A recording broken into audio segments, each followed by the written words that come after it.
Hello and welcome to Heartlight Vedic Astrology. In today's talk, I was going to cover auspicious timing of eclipses. So, auspicious timing is Muhurta in Sanskrit, and eclipses Grahan in Sanskrit. And this is again from a Vedic astrology or Jyotish perspective, so ancient Indian astrology. So, if you're not familiar, I guess we should cover first what is Muhurta and what is an eclipse or a Grahan. Well, Muhurta is also known as electional astrology.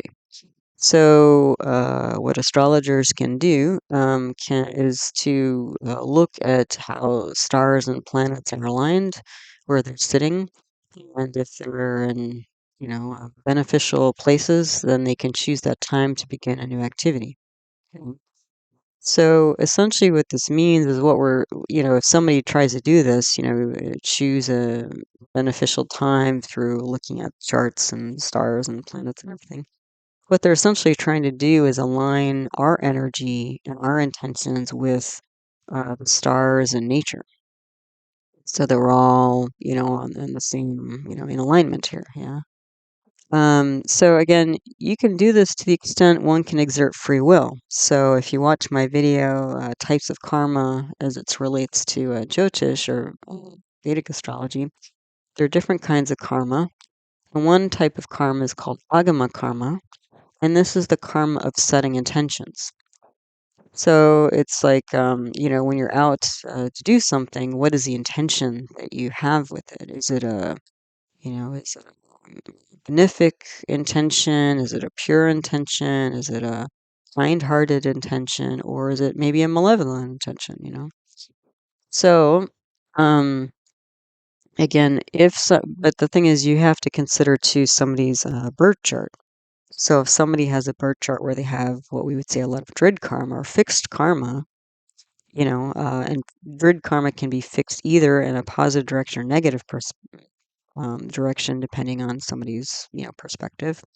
For example, somebody might have very strong indications that they're going to have children, and other people have very strong indications that they're not going to have children. And so if it's drid, if it's fixed, then there's not as much, then doing something like Muhurta for that area of life may not do a whole lot. But if the karma is adrid, so not fixed, then there's more wiggle room in terms of then the agama karma, the intention setting can, move the needle, more than when the situation is a fixed karma situation. Okay. So again, you can only alter the outcome, so to speak, if that's what people are trying to do. Essentially, that's what they're trying to do. They're trying to line everything up in the best possible way to get the best possible outcome. Um, again, depending on if it's drid or adrid karma, you can only move the needle so much. Okay, so that's a little beginning piece on Muhurta. So what is an eclipse or Grahan? Grahan is a Sanskrit word. Well, very simply, this is when the sun, the moon, and the nodes of the moon align with each other. So the nodes of the moon in Vedic astrology are called Rahu and Ketu, the north and south node of the moon. Now, the thing is, Rahu and Ketu are not actual masses of anything. They're not actually like a spot on the moon. These are actually calculations. And Rahu and Ketu are the calculations of the path of the moon and the path of the sun. So when the path of the moon and the path of the sun intersect, you get these nodes called Rahu and Ketu. Okay. And when we get eclipses, strong eclipses, they will block the visible light of the two luminaries. So the two luminaries being the sun and the moon, the two brightest things in the sky, typically from our point of view on Earth. Okay. So generally speaking, as a very general statement, when there is an eclipse, so solar or lunar eclipse, this is generally not the time to start something that you want to last and be beneficial in your life. So things such as marriage, starting a new business, starting a new educational endeavor, moving into a new house, traveling to a new place, these are kind of the big ones. Okay. So what the eclipse times are good for is spiritual activities. So like donations and prayers and havans, and so that's like a fire ceremony and mantras, chanting mantras, and that sort of thing. Okay. So this is a very general statement, and we're going to get into more detail here. If you want kind of more of a general background on eclipses, the astronomy, and all this sort of thing, I do have a video titled Lunar and Solar Eclipses, Chandra, Surya, Grahan, so I would check that out. But again, in this talk, we're just going to be talking about timing, more specific timing, Muhurta. Okay, so getting into more details here. So when we have an eclipse coming, and we have eclipse coming in the next few weeks, the next month, we have a lunar eclipse coming up in about 2 weeks. And then 2 weeks after that, we have a solar eclipse. So one of the first questions you want to ask is what percent obscuration is there for the eclipse? So is it a full eclipse or is it a partial eclipse? Okay. So when there is 100% full eclipse, for the 6 months after that eclipse, you want to avoid the nakshatra or lunar mansion for choosing an auspicious time for something. So choosing an auspicious muhurta, like for example, in the upcoming lunar eclipse in 2 weeks, it's going to be in the nakshatra for Bhadrapada. Now, if you don't know what a nakshatra is, it's also known as a lunar mansion. I have a video on that, so you can check out the nakshatras, lunar mansions videos for more info on that. There are essentially 27 nakshatras. Every night the moon passes through a new one. And so after about 27 nights, you get a lunar month. Okay. The nakshatras are the oldest parts of Vedic astrology. They date back to the Vedas. Okay. So when we have a full eclipse, you want to see what nakshatra the moon is in. And you want to avoid that nakshatra for any auspicious act. So in the next 6 months, so we don't have a 100% full eclipse coming up on the lunar eclipse, but if we did, you would want to make sure that you do not choose the lunar mansion of Purvadrapada as a time to choose auspicious time for something like a marriage or traveling to a new place. Okay. Now, if the percentage is closer to 50% of an eclipse, then you would avoid that lunar nakshatra for 3 months.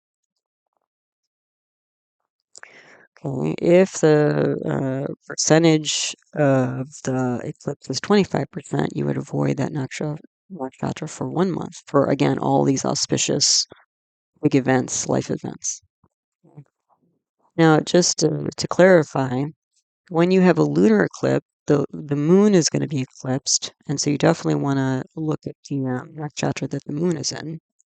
When you have a solar eclipse, the sun and the moon are in the same nakshatra. So either way, either for a lunar or solar eclipse, if you look at the moon's nakshatra, you'll get the right nakshatra. Okay, because it can be kind of confusing because during a lunar eclipse, the moon and the sun are 180 degrees apart. So if you always look for the nakshatra of the moon, you'll get the right nakshatra. Okay, so again, what we're saying here is the percentage of obscuration of the eclipse, the moon or the sun. The more obscuration, the longer you want to wait to use the nakshatra of the eclipse for choosing any auspicious dates for big life events. Okay? Okay, so the next consideration regarding Grahan and Muhurta, or auspicious timing related to eclipses, is whether the eclipsed sun or moon is rising or setting simultaneously. So does the Grahan or eclipse occur at sunrise or sunset, moonrise, moonset time? Okay.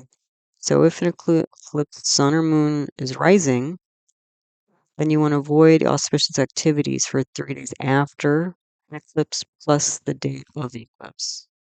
So for example, you don't want to get married during that time if an eclipsed sun or moon is rising 3 days after or the day of the eclipse.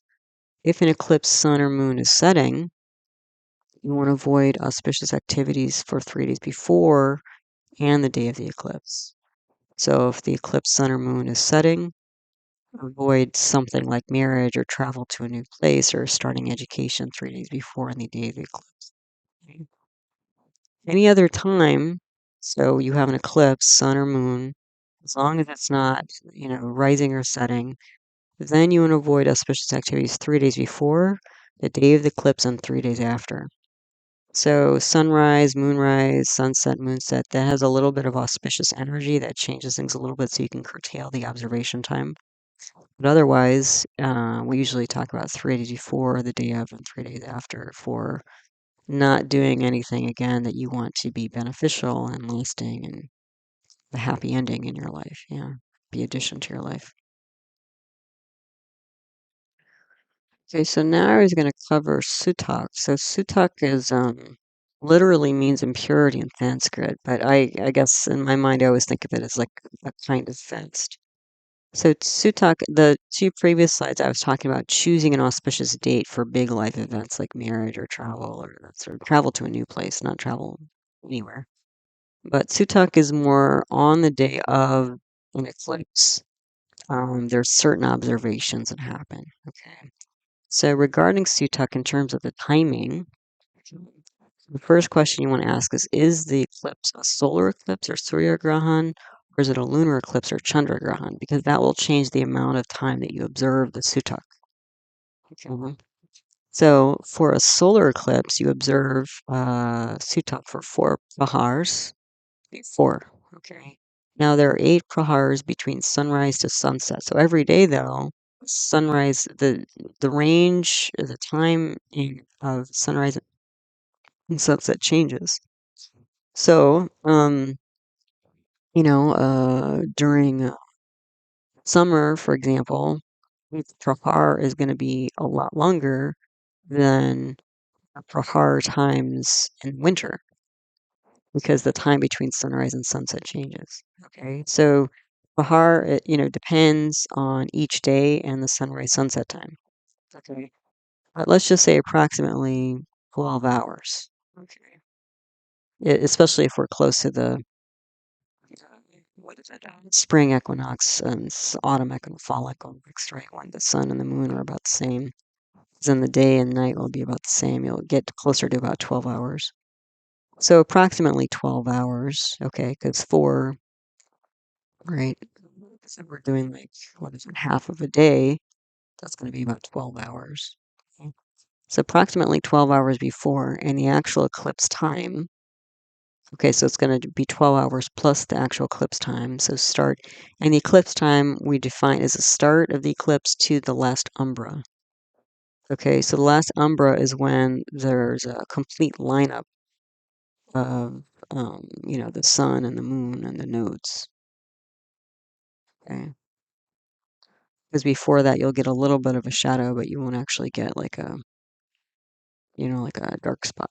Yeah. I mean, like a no light situation. It's on some degree. So, if we're talking about a lunar eclipse, this is observed for 3 prahars. Okay. So it's going to be shorter time for lunar observation. So lunar observation is approximately 9 hours before, plus the actual eclipse time. So again, start time to the last umbra.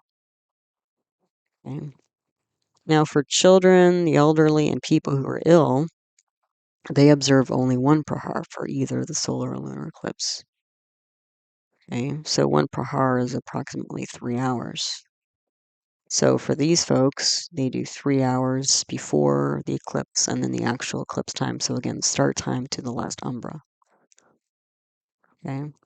Now, what does this mean, like the sutak? So what are we observing here? What are we doing during the sutak time? Well, during the sutak, there's no intake of food or water unless medically necessary, which again, if you're not able to, you would be considered ill, so you would shorten your time. And even for some people, this time is too long. So, also you want to avoid kind of it sounds a little bit funny, but kind of like some hygiene things and kind of detoxifying things. Because what you want to do is you want to do the detoxifying things after the eclipse because this eclipse time is considered to be an impurity. So you want to wait for these things. So oil massage, abhyanga, so that's a deep, Indian Ayurvedic, traditional Indian medicine practice, combing the hair, brushing the teeth. Also sexual activity. You don't want to, fluids are exchanged, energy is exchanged during sexual activity. You don't want to create impurities during that time between and for yourself and with and through or with others. Yeah. So you want to avoid these things. And then, but after the eclipse, you want to bathe and then make charitable offerings. So it's like all this kind of toxicity or whatever, you want to like, release all that after the eclipse happens. Now, the thing is, you only observe sutak when the eclipse is visible in your location. If it's not visible, then you don't observe it. The other thing is that pregnant women do not go out during these times. And also, they don't do things like stitch clothing, for babies and do things related to the baby because, again, it's that impure energy is going to be embedded uh, in that, item of clothing or activity, like maybe setting up what is it, the sleeping bed for the baby and stuff like that. You wouldn't want to do anything there. Okay, so that's sutak. Okay, so let's look at the Muhurta, all right, auspicious timing for the upcoming eclipses from the point of view of New York City. Okay, just to kind of give an example here. So on September 17th, 2024, we're going to have a partial lunar eclipse. It will be visible in New York City, but it's a 3.5% obscured eclipse, so not very much. Okay. Eclipse duration, so the start time for the eclipse is 2041. So what is it, 8:41 p.m.? And it ends at 12:47 a.m. on September 18th. So okay. Now the maximum time of the eclipse is 22:44 p.m. So from a Vedic astrology perspective, 17th of September is considered the actual date, specific date of the lunar eclipse, even though it kind of overlaps a little bit. 17th and 18th of September. Now, the first umbra begins at 22:10 p.m. And the last umbra, so again, this last umbra time is important, 23:15. Okay.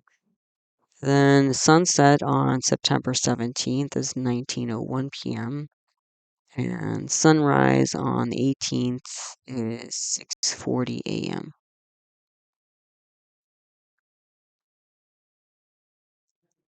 Then if we look at the moonrise moonset times, moonrise on September 17th is going to be 18:57 p.m. and moonset on the 18th of September is 7:09 a.m. Okay. So you can see sunset, sunrise, moonset are not close enough to the eclipse to be of concern. We would be observing or avoiding auspicious activities 3 days before, after, and the day of the eclipse. Because we have a small percentage of obscuration here, 3.5%. You would avoid choosing auspicious activities or starting auspicious activities for 1 month after the eclipse and avoiding activities specifically in Purva Bhadrapada Nakshatra. Now, as far as Sutak's time, again, the last umbra is at 23:15, so that's when it would end. And the beginning time for this eclipse is 2041.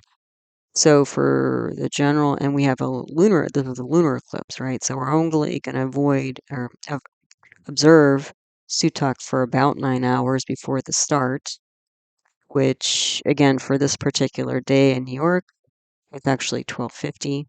I mean, you got to, calculate that for each day and where you are. So it's going to be 12:50 to 23:15 for the general public. For, again, kids, elderly, sick people, that's going to be shortened to 3 hours, about 3 hours before this, what is it, 20:41 p.m. start time of the eclipse. So it's going to be 19:01 p.m. But they're also going to end at the same time at the end, the last umbra time here, 23:15. Okay, so you can see we have the observation of the nakshatra. We have the before and after days of the eclipse, and then we have the sutak time on the day of the eclipse. Okay. So what about this annular solar eclipse that's annular solar eclipse that's happening on October 2nd, 2024? Well, the solar eclipse is not visible in New York City, so there will be no observations here. So just so you know, the eclipse duration is 11:42 a.m. to 17:47 p.m. Eastern Standard Time, and the maximum point is 14:45 p.m. There's sunrise and sunset, moonrise and moonset. But the thing is that if you were trying to figure this out from Argentina, that's a whole different story. Because in Argentina, this solar eclipse is going to be 85% obscured. So again, you'd be talking about 6 months of observation of avoiding auspicious activities in the nakshatra of Hasta, which is where the sun and moon are going to be. So again, that's a whole different story depending on where you are in the world, how to calculate these things. So as always, I want to thank you for your time. I appreciate you stopping by, listening to one of my talks. All of my teaching videos on the subject of Vedic astrology are in my concepts playlist. They can be found there. If you're interested in looking at birth charts to learn astrology, I have a birth charts archive list 2024 video where I list all the famous birth charts, famous people, places, moments, and time that I've analyzed on the channel. In the video, you can find them in because you can't always tell by the video title that there are famous charts in them. I do offer individual birth chart readings live on Zoom and as recorded video. If that's of interest, you can email heartlightastro@yahoo.com.